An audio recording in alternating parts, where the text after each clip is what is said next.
The sun was high and bright when I pulled into the driveway, but the air felt cold. I stopped my car and stared at the front of the house where I had lived for 24 years. A massive 20-foot vinyl banner was draped across the white columns of the porch. The bold, black letters screamed, "Happy Independence Day. Aubrey is finally gone." Below the text was a blown-up photo of my parents and my sister Sloane, all wearing wide, genuine smiles and holding glasses of sparkling cider. It was professional, expensive, and intentionally cruel. I could hear the upbeat tempo of a live bluegrass band playing in the backyard. The smell of high-end smoked brisket drifted through the air, mixing with the scent of expensive perfume and summer grass. My chest tightened as I saw the neighbors' cars lining the street. This wasn't just a small family gathering to mark my moving out. It was a high-production public execution of my dignity. My parents hadn't just asked me to leave.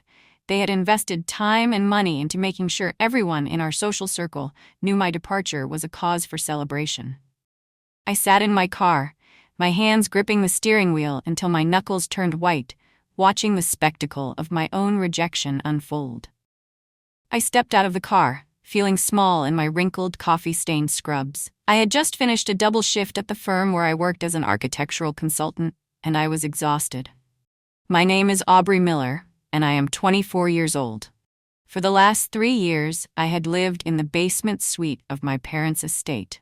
To them, I was a parasite who refused to grow up, a quiet girl who stayed tucked away with her laptop while the rest of the family lived a high-society life. They thought I was barely scraping by, using their electricity and eating their food without contributing a dime. As I walked toward the porch, the music seemed to swell. Guests were milling about the lawn with gold-rimmed plates. My father, Kane Miller, was standing near the entrance, looking sharp in a linen suit. My mother, Becky, stood beside him, her hair perfectly coiffed. When she spotted me, she didn't look embarrassed. Instead, she picked up a wireless microphone from a nearby table. The feedback hummed through the outdoor speakers, silencing the bluegrass band. Everyone turned toward the driveway. I stood there, frozen, as my mother's voice boomed across the manicured lawn for all the neighbors to hear. "Look, everyone, the parasite has returned for one last free meal," Becky announced, her voice dripping with mock sweetness. A wave of light chuckles rippled through the crowd of neighbors and family friends. My face burned with a heat that had nothing to do with the summer sun. I looked at the faces I had known since childhood, the Millers' friends, the local business owners, and saw only pity or amusement. They really believed the narrative my parents had spun, that I was a lazy, ungrateful daughter who refused to leave the nest. "I'm sorry, Aubrey," Becky continued, tucking a stray hair behind her ear with a smug grin. "We already changed the security codes for the entire house. Your things are already waiting for you. We didn't want your drab energy ruining the vibe of our new beginning." She pointed toward the curb, where 3 heavy-duty black trash bags sat slumped against the mailbox. The humiliation was ritualized and theatrical. It wasn't a private family conflict anymore. It was a public performance designed to break me. I looked at Kane, hoping for a flicker of regret, but he just raised his champagne glass toward me in a mocking toast. The bluegrass band started playing again, a fast, cheery tune that felt like a mockery of my life. My younger sister Sloane stepped forward from the crowd. She was 20, draped in a silk sundress that probably cost more than my first car. But what caught my eye were the pearls around her neck. They were our grandmother's heirloom pearls, shimmering, creamy globes that had been promised to me since I was 10 years old. Seeing them on Sloane felt like a physical blow to my stomach. It was the final sign that I had been completely erased from the family legacy. Sloane laughed, a high-pitched, sharp sound that pierced through the music. "Don't look so sad, Aubrey," she chirped, tilting her head so the pearls caught the light. "Maybe now you'll actually learn how to pay a bill instead of lurking in the basement like a ghost." The guests near her laughed, including our Aunt Martha, who had always told me I was her favorite. I didn't scream. I didn't cry. I simply looked at the 3 trash bags by the curb, then back at the house that was supposedly theirs. I took a deep breath, bowed slightly to the crowd, and said, "You're right. It is time." I walked to the mailbox and picked up the 3 heavy bags. They contained only my clothes and a few personal journals. Everything else, my high-end computer equipment, my files, and my actual life, was already safely tucked away in a place they didn't know about. I tossed the bags into my trunk and got back into the driver's seat. As I backed out of the driveway, I saw my father laughing with a neighbor, gesturing toward the Independence Day banner. He looked like a man without a care in the world, a successful patriarch celebrating his freedom. They had no idea that I had been planning my exit for 6 months. They thought they were throwing me out, but I had been the one holding the door open for them for years. As I drove away from the sounds of the party, I felt a strange sense of calm wash over me. The public shame was meant to destroy me, but it had actually set me free. I was no longer obligated to protect people who were willing to humiliate me for sport. I drove straight to a luxury apartment complex downtown, where I had signed a lease weeks ago. The silence in my new home was the most beautiful thing I had ever heard. My new apartment was on the 12th floor, overlooking the city skyline. It was minimalist, modern, and entirely paid for with my own earnings. For 3 years, my parents thought I was a struggling freelancer. In reality, I was a lead architectural consultant for 3 major firms, working under a corporate entity I had created to keep my identity private. I had lived in their basement not because I had to, but because I was trying to save their estate from their own reckless spending. I had been the ghost in the machine, keeping the lights on. I sat down at my sleek mahogany desk and opened my laptop. It was time to start the withdrawal process. For years, I had managed the family's digital infrastructure. Because Kane and Becky were old school, they had handed over all their passwords and account managements to me during a financial crisis 3 years ago. I hadn't just been living there. I had been the unofficial property manager, accountant, and IT department. I looked at the list of auto payments linked to my business credit card. It was time to stop being the invisible foundation of the Miller dynasty. I started with the things that wouldn't be noticed immediately, but would cause the most long-term damage. I didn't touch their personal entertainment. I wanted them to be able to watch their favorite shows while their world crumbled. Instead, I logged into the master portal for the estate's overhead. First, I canceled the property insurance autopay. The premium was astronomical due to the estate's size, and the grace period was ending in 48 hours. Without my manual override, the policy would lapse, leaving the multi-million-dollar house completely unprotected against any disaster. Next, I terminated the pool maintenance contract. The Miller pool was a saltwater marvel that required chemical balancing every 3 days, or the pump system would corrode. Then, I disabled the private security subscription. The gated entrance, the motion sensor cameras, and the direct line to the local security firm were all in my name. I clicked cancel on all of them. These weren't petty acts of revenge.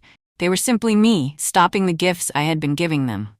I was removing the invisible safety net I had woven around them while they called me a parasite. I felt a cold, sharp clarity as I closed each tab. As I worked, memories of the last 3 years flashed through my mind. I remembered the night Kane came down to the basement, smelling of expensive bourbon and sweating with panic. He had lost his architectural firm's biggest contract due to a gambling debt he'd hidden from Becky. He had begged me to help him write a recovery proposal.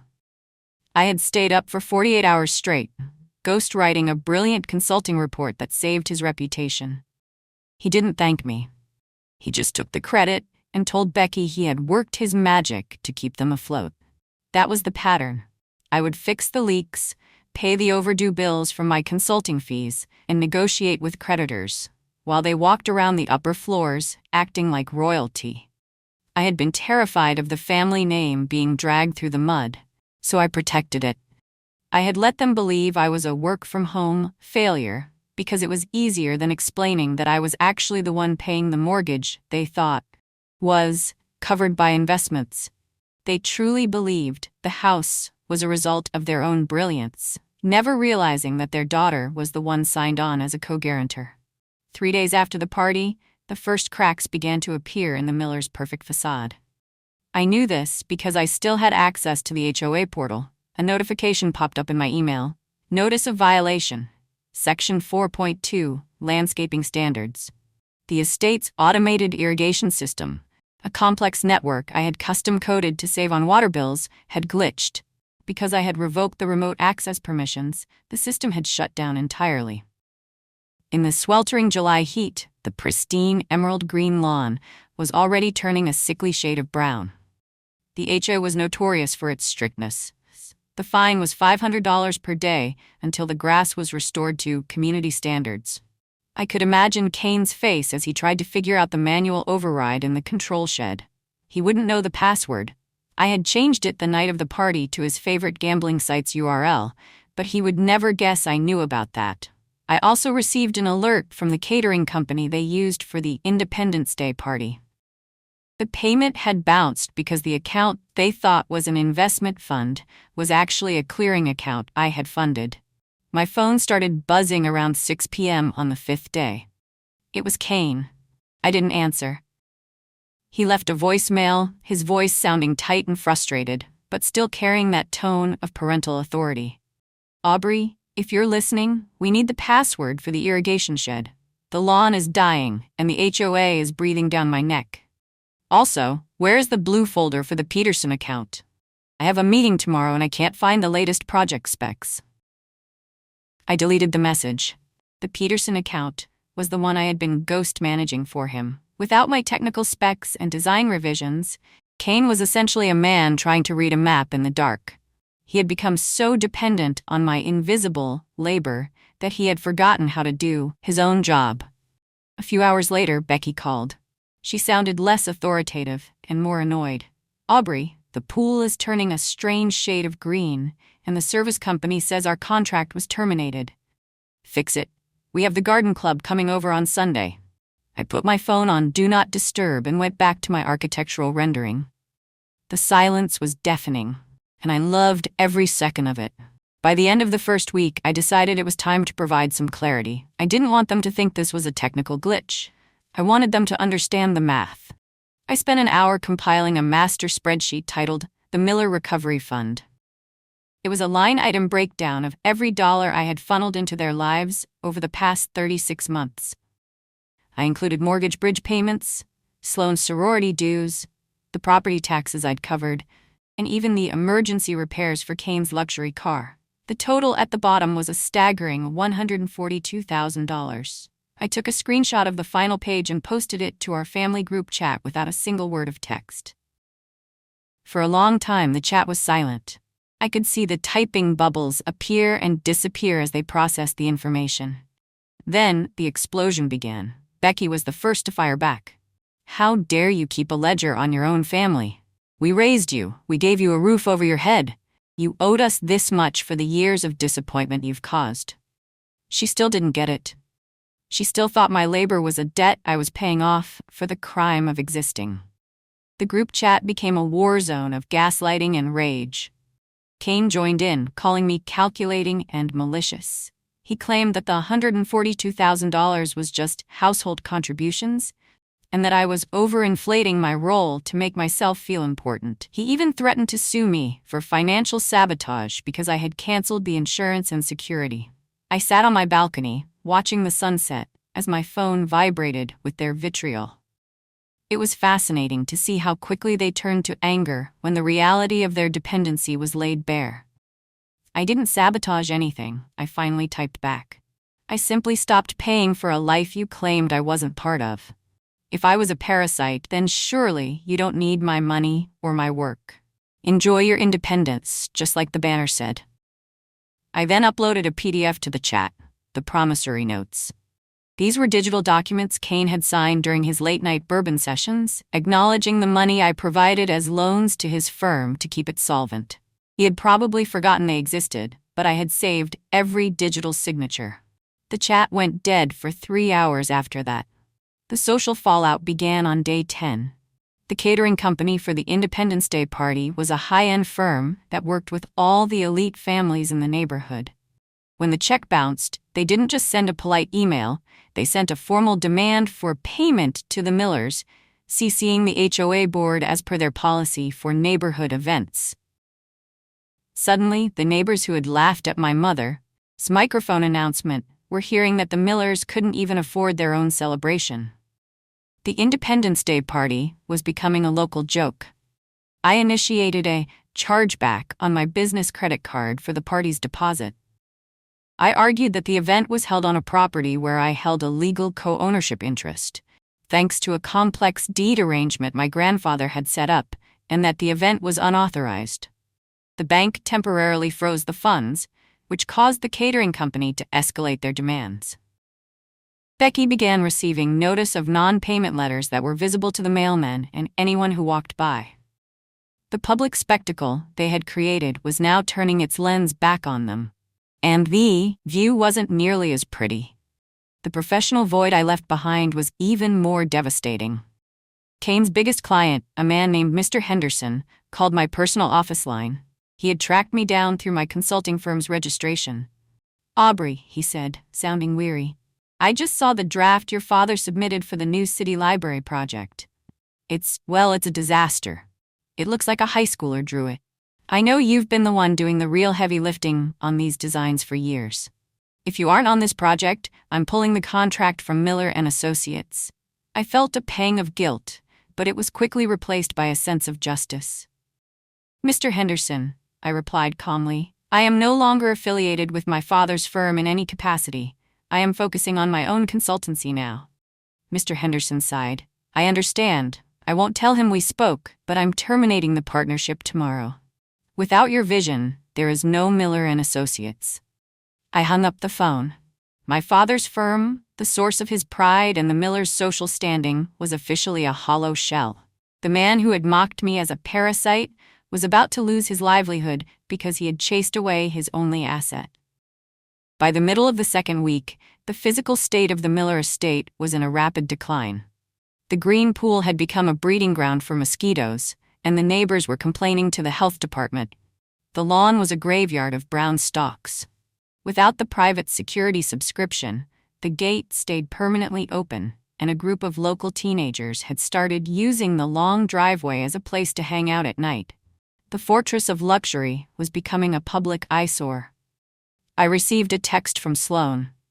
It was the first time she hadn't been mocking. "Aubrey, please. Mom is crying every day, and Dad is drinking in his office. Everything is breaking. Just come back and fix the systems. We can take down the banner." I looked at the photo she sent of the house. The Independence Day banner was still there, but it was dirty and sagging, flapping pathetically in the wind. "I'm not a repairman, Sloan," I replied. "And I'm certainly not a parasite anymore. You wanted me out, remember? You're independent now. Figure it out." On day 16, the irony of the situation reached its peak. Because I had stopped the bridge payments I had been secretly making to the bank, the Miller estate was flagged for immediate foreclosure. My parents had been living in a house they thought was paid off, but Kane had taken out a second mortgage years ago to cover his debts. I had been the one making the monthly installments from my freelance earnings to keep the bank from knocking. Now, the bank was knocking, and they were knocking hard. A notice of foreclosure was taped to the front door, right next to the "Goodbye, Freeloader" banner. It was the ultimate public humiliation. The neighbors watched as a process server walked up the driveway. My parents' world was shrinking. They were being evicted from the very house they had kicked me out of. I sat in my quiet apartment, looking at my bank balance. I had enough to buy a house twice the size of theirs. But I didn't want a mansion. I wanted peace. However, the story wasn't over yet. A secret was about to surface that would change everything. Sloan called me at midnight on day 17, her voice shaking with real fear. "Aubrey, I'm at a motel. Dad lost it. He started throwing things when the bank told him he didn't have any equity left. He thinks you've been stealing from him." She paused, then whispered, "I'm scared. Can I come stay with you, just for a night?" I hesitated. Sloan had been cruel, but she was a kid who had been raised in a house of mirrors. "I'll send an Uber for you," I said. "But if you bring Becky or Kane into my life, you're out." When Sloan arrived, she looked exhausted. She was still wearing the heirloom pearls, but they looked dull against her tear-stained face. She told me the truth. Becky and Kane had been using her college fund to pay for the Independence Day party and their luxury cars. She was being kicked out of her sorority because her tuition check had bounced. "They used us both, Aubrey," she said, looking around my high-end apartment with wide eyes. "They just used you for work and me for an image." She then handed me a crumpled manila envelope she had swiped from Kane's safe before leaving. I opened the envelope and felt my heart stop. Inside was the original will of our grandfather, who had passed away 5 years ago. We had always been told he left everything to Kane, but the document in my hands said something very different. Our grandfather had known about Kane's gambling. He hadn't left the estate to Kane at all. He had left the entire property, the investments, and the family name to me, Aubrey Miller. Kane was only granted a life tenancy, meaning he could live there as long as he maintained the property and didn't accrue any debt against it. My hands trembled as I read the fine print. According to the will, if the life tenant failed to keep the property in good repair or allowed it to fall into foreclosure, the tenancy was immediately terminated and the full title reverted to the heir. By holding that party and letting the house fall apart, Kane hadn't just humiliated me. He had legally forfeited his right to live there. But there was a darker detail. Attached to the back of the will was a life tenant agreement that looked like it had been signed by me, agreeing to give up my inheritance to Kane. I stared at the life tenant agreement. The signature at the bottom was a perfect replica of my handwriting. I remembered the day Kane had asked me to sign some tax forms for the basement suite 3 years ago. He had slipped this document into the pile. It was a forgery by deception. He had stolen my inheritance before I even knew I had one. I looked at Sloane, who was watching me with a mix of guilt and hope. "Did you know about this?" I asked, my voice cold. "I saw them talking about it once," Sloane admitted, looking down at her lap. "Mom told Dad that you were too simple to handle the money anyway, and that they were doing you a favor by keeping the house in their name. They thought you'd never find out because you never asked for anything." The betrayal felt like a fresh wound. It wasn't just about the party or the parasite comments. They had systematically robbed me of my legacy while making me pay for the privilege of being their victim. The Independence Day party was a celebration of them finally getting rid of the only person who could catch them. As I dug deeper into the documents Sloane provided, I found the third twist. Kane hadn't just forged my signature. He had committed massive tax fraud. By kicking me out so publicly and labeling me a parasite, he had triggered a change in residency audit. He had been claiming me as a dependent on his taxes for years to get a massive deduction, while simultaneously using my consulting payments as business expenses for his firm. The IRS was already flagging the Miller estate because the income didn't match the lifestyle. By making me a public figure of their charity, they had drawn a giant red circle around their own financial crimes. The IRS doesn't like it when people claim their landlord as a dependent. I realized then that I didn't need to do anything to destroy them. They had already done it. Their pride was a trap, and they had walked right into it.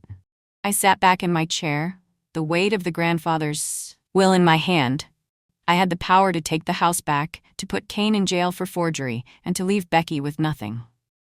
The question was, how did I want this story to end? The next morning I didn't call the police. I called my lawyer. Then I drove to the Miller estate one last time. The scene was bleak. A foreclosure sale sign was now firmly planted in the brown crunchy lawn. I walked up to the front door and knocked. Becky opened it, her face pale and devoid of makeup. When she saw me, her eyes filled with a desperate, fake warmth. "Aubrey, oh thank God, you've come to help us, haven't you? Everything is such a mess, honey. Your father is just stressed." "I'm not here to help you, Becky," I said, stepping past her into the foyer. Kane was sitting at the dining table, a half-empty bottle of bourbon in front of him. I laid the original will and the forged agreement on the table. The silence that followed was heavy. Kane looked at the documents, then at me. He didn't deny it. He didn't have the energy left. "I spent years holding this family up," I said quietly. "I was the foundation, and you threw a party to celebrate pulling me out from under you. You got exactly what you wanted. Independence." "What do you want, Aubrey?" Kane whispered, his voice cracking. "The bank is taking the house in 48 hours anyway. We have nothing left." I looked around the house. The expensive art, the marble floors, the memories of a childhood that turned out to be a lie. "Actually," I said, The bank isn't taking the house. I am. I explained that I had spent the last week buying the debt from the bank through my consulting firm. I wasn't just the daughter they kicked out. I was now their landlord. I held the deed, the debt, and the evidence of their fraud. Becky gasped, clutching her throat. You wouldn't? You're our daughter. I looked at her, really looked at her, and saw only a stranger. You stood on a porch and called me a parasite in front of everyone I knew, I reminded her. You took grandmother's pearls and gave them to Sloan after promising them to me. You forged my name to steal my grandfather's legacy. You stopped being my mother a long time ago. You were just a client I was overcharging for my patience. The reality finally hit them. They were at my mercy. I gave them 24 hours to pack their personal belongings. I didn't throw a retaliation party. I didn't post their downfall on social media. Instead, I did something that felt much more like justice. I contacted the same high-end catering company they had used for the Independence Day party. I paid their outstanding balance in full, but I didn't order a celebration. I instructed them to prepare 500 gourmet meals, the exact same menu as the party, and deliver them to the local homeless shelter and the domestic violence center. I had the meals delivered in the Miller family name, but with a specific note, a gift from Aubrey Miller, the new owner of the Miller estate. I wanted the last thing the neighborhood associated with that house to be an act of genuine quiet grace, rather than a loud, cruel spectacle. As the catering trucks pulled into the driveway to load the food for the shelters, I watched Kane and Becky load their remaining suitcases into a rented sedan. They were moving into a small 2-bedroom apartment on the edge of town, a place they could barely afford with Kane's dwindling reputation. Sloan stayed with me for a while. She returned the pearls to me without being asked. I don't want them, she said. They don't belong to the person I was trying to be. I helped her enroll in a state college and told her that if she worked hard and kept her grades up, I would pay her tuition. Directly to the school, not through our parents. She cried, and for the first time in years we actually talked. The Independence Day banner was finally taken down and thrown into a dumpster. It was just a piece of plastic, after all. The Miller estate was quiet now. I didn't move back in. It was too big, too full of ghosts. I put the property on the market, and because I had restored the lawn and the systems, it sold for a record price. I used the proceeds to establish a scholarship fund for students entering the architectural field from low-income backgrounds. I wanted to make sure that other ghosts in the machine had a way out before they spent years being used by people who didn't value them. My parents tried to call me a few times, asking for loans, but I had changed my number. I sat on the balcony of my apartment, looking out at the city where I had built my own life from nothing but my own hard work. I realized that my parents were right about one thing. It was an Independence Day. But it wasn't theirs. It was mine. I had spent so long confusing being used with being loved. I had thought that by protecting them, I was being a good daughter. But real family doesn't require you to disappear so they can shine. They don't celebrate your departure. They cherish your presence. I looked at the grandmother's pearls resting on my nightstand. They were beautiful, but they were just objects. The true inheritance I received from my grandfather wasn't the house or the money. It was the realization that I was strong enough to stand on my own. I wasn't a parasite, and I wasn't just a foundation. I was the architect of my own future. As the sun set over the horizon, I felt a deep, lasting sense of peace. I had let them throw me out, and in doing so, I had finally found my way home. If you enjoyed this journey of quiet power and ultimate justice, don't let the story end here. Did Aubrey go too far, or did she give her parents exactly what they deserved? Let me know your thoughts in the comments. I read every single one. If you love high-stakes revenge, emotional deep dives, and stories where the underdog finally wins, make sure to subscribe to join our community of story lovers. Smash the like button if you believe silence is the loudest weapon. Share this story with someone who needs to know their worth. New stories drop every day. Don't miss the next evolution. Thanks for watching, and remember, never confuse being used with being loved.